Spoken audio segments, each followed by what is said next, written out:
कक्षा 7वीं ब्लू के विद्यार्थी आप सबके सामने मुंशी प्रेमचंद जी की लिखी कहानी इस्तीफा का नाटकीयकरण करने जा रहे हैं। यह कहानी गुलाम भारत के एक ऐसे साहसी व्यक्ति की है जो अपने बड़े परिवार के पालन पोषण के लिए अंग्रेज मालिक की सारी ज्यादतियां सहता है। आपके समक्ष नाटक को प्रस्तुत करने का हमारा उद्देश्य ये है कि अंग्रेजों के शासनकाल में ब्रिटिश अफसरों द्वारा आम जनता पर किया जाने वाला अमानवीय व्यवहार और क्रूरता से परिचित करवाना और इस मनोविज्ञान को प्रकाशित करवाना के तत्कालीन आर्थिक विविधताओं और सामाजिक दबावों से जूझता मानव अपने खोए स्वाभिमान को पुनः प्रतिष्ठित करने में भी अद्भुत क्षमता रखता है। आइए मैं अब आपको कहानी की ओर ले चलता हूँ। इस कहानी के मुख्य पात्र जिसके इर्द गिर्द पूरी कहानी घूमती है वो है फतेहचंद। कहने को तो फतेहचंद है, लेकिन अगर इन्हें हारचंद भी कहा जाए तो यह गलत न होगा। घर में हार, दफ्तर में हार, जीवन में चारों ओर इनके लिए निराशाएं ही थी। इस पर तंदुरुस्ती भी अच्छी नहीं थी। 32 साल की अवस्था में भी आंखों में ज्योति नहीं, हाजमा चौपट, चेहरा पीला, कमर झुकी हुई, न दिल में हिम्मत न कलेजे में ताकत। कहने को तो बेटा एक भी नहीं, लेकिन बेटियां 3-3। जाड़े के दिन आकाश में बादल। आज फतेहचंद 5:30 बजे दफ्तर से घर लौटे। इतने में बेटा देखना तो जरा कौन आया है। अभी देखती हूँ। चपड़ासी आया है। क्या चपरासी आया है? भैया क्या काम है? कोई बड़ा जरूरी काम है, साहब ने अभी बुलाया है। कौन आया है? कुछ नहीं, बस दफ्तर का चपरासी आया है। कह रहा है कि साहब बुला रहे हैं। साहब बुला रहे हैं? अभी तो दफ्तर से घर गया। अरे रुको रुको, कुछ खा कर तो जाओ, अभी तो दफ्तर से घर लौटे हो। अरे आराम से खाइए। आराम से खाने ही कहाँ देते हैं।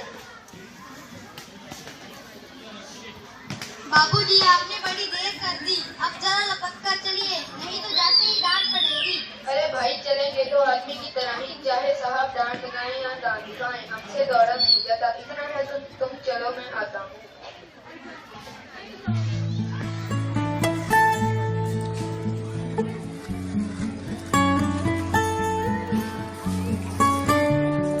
अब तक कहाँ रह गया था?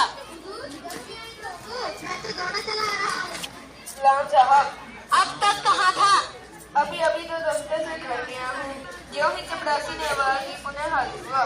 चुप रहो, जुबान लड़ाता है। हम कहता है कि अपना कान पकड़ो। पर हुजूर क्यों, जब मैंने कोई कसूर किया नहीं। चपरासी, इसका कान पकड़ो। मैं इनका काम कैसे पकड़ सकता हूँ, यह भी तो मेरे साहिब है। हम कहता है कि इसका कान पकड़ो, नहीं तो हम तुम्हें हंटर से मारेगा।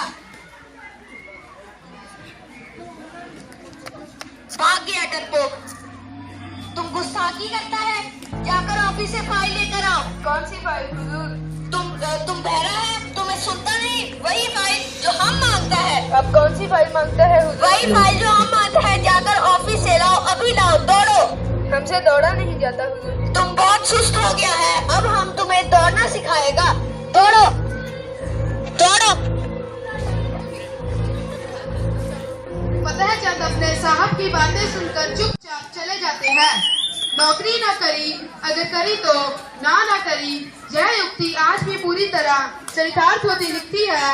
लेकिन अंग्रेजों और अंग्रेजियत का अंधानुकरण करने वाले उच्च पदासीन के व्यक्ति अपने मातहती में काम करने वाले कर्मचारियों का मनमाना शोषण कर रहे हैं और अपने एक अधिकार से उनकी आर्थिक विविधता का लाभ उठाने में कोई कसर नहीं छोड़ रहे हैं। लेकिन जब कर्मचारी की सहन शक्ति समाप्त हो जाती है तो अपने आत्मसम्मान की रक्षा करने हेतु वह कुछ भी कर बैठता है। ऐसी परिस्थिति अब फतेहचंद की है। फतेहचंद फाइल लेने के लिए दफ्तर न गए, उन्हें कुछ समझ नहीं आ रहा था, इसलिए वह घर की ओर चल दिए। आज फतेहचंद को अपनी शारीरिक कमजोरी पर जितना दुख हुआ उतना कभी और न हुआ। अरे आप आ गए, साहब ने किस लिए बुलाया था? बड़ी देर कर दी। शैतान को नशे की सनक थी, उसने मुझे गालियां दी, जलील किया, बस यही रट लगाए हुए था कि इतनी देर क्यों कर दी। यही बहादुरी है आपकी। आपने उसको फटकारा क्यों नहीं? फटकारा क्यों नहीं, खूब सुनाई। वह मेरे पीछे छड़ी लेकर दौड़ा, मैंने भी जूता संभाला। सच? इतना सा मुंह हो गया होगा उसका। अब किसी साहब की हिम्मत ना होगी कि किसी बाबू को गालियां दे। अगर वो मुझे गोली मार देता तो तुम सबका क्या होता? जहाँ ईश्वर की मर्जी होती है, आदमी के लिए सबसे बड़ी चीज मान सम्मान है। सम्मान के बगैर बच्चों की परवरिश नहीं की जाती। अगर तुम उस शैतान को मार कर आए हो तो मैं तुमसे बहुत खुश हूँ। अगर तुम उस शैतान से मार खाकर आते तो शायद मैं तुम्हारी शक्ल से घृणा करती। अरे सुनो तो, कहाँ जाते हो? अरे सुनो तो। रुको, अंदर कहाँ जा रहे हो साहब? खाना खा रहे हैं। तुम क्यों आया है? बाहर जाओ, अंदर क्यों चला आया? आपने फाइल मांगा था, वही फाइल लेके आया हूँ। खाना खा लिए तो दिखाऊं? ओहो, अब हम समझ गया है। क्या आप हमसे नाराज हैं? हमने क्या आपको कुछ बुरा बात कहा है? अभी आधा घंटा पहले तुमने मेरे कान पकड़े थे, क्यों इतनी जल्दी भूल गए? क्या मैंने आपके कान पकड़े थे? क्या मजाक है? तो क्या मैं झूठ बोल रहा हूँ? ये चपड़ासी गवाह है, तुम्हारे नौकर जाकर भी देख रहे थे। अच्छा, अब हम समझ गए हैं। उस समय हम नशे में था। गैरा ने मुझे कुछ ज्यादा ही दे दिया था। मुझे आसपास का कुछ भी नहीं पता था कि आसपास क्या हो रहा है। अगर तुम नशे में मुझे गोली मार देते तो क्या मैं मर ना जाता? अगर नशे में सब कुछ माफ है तो मैं भी इस वक्त नशे में हूँ। और या तो अपने तुम कान पकड़ो, नहीं तो मैं तुम्हारे सिर डंडे से फोड़ दूंगा। वेल, बाबूजी, आप बहुत दिल लगी करता है। अगर हमने आपको कुछ बुरा बात कहा है तो हम उसके लिए माफी मांगता है। नहीं, कान पकड़ो। हम तुमको बर्खास्त कर देगा। मुझे इसकी परवाह नहीं। आज तो मैं तुम्हें कान पकड़वाए बिना यहाँ से नहीं जाऊंगा। अच्छा, अब हम अपने कान पकड़ते हैं। क्या अब आप खुश हैं?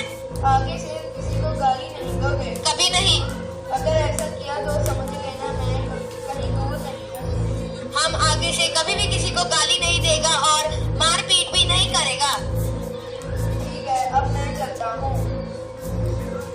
आज से मैं इस नौकरी से इस्तीफा दे रहा हूँ। आप इस्तीफा क्यों दे रहे हैं? मैंने तो आपको बर्खास्त नहीं किया। मैं तुम्हारे जैसे कृत्रिम व्यक्ति के यहाँ नौकरी नहीं कर सकता। अरे रुको, मैंने अपने कान भी पकड़े हैं। चौकीदार, रोको उसे। अरे रुको, मैंने कान भी पकड़े हुए हैं। आपने देखा कैसे फतेहचंद की पत्नी ने उसका सोया स्वाभिमान जगाकर उसे जोश से भर दिया।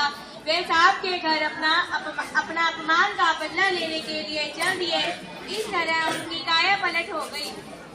यदि किसी व्यक्ति के साथ अन्याय और मानव मूल्यों के विपरीत व्यवहार होता है तो ऐसा व्यवहार अन्याय की श्रेणी में आता है।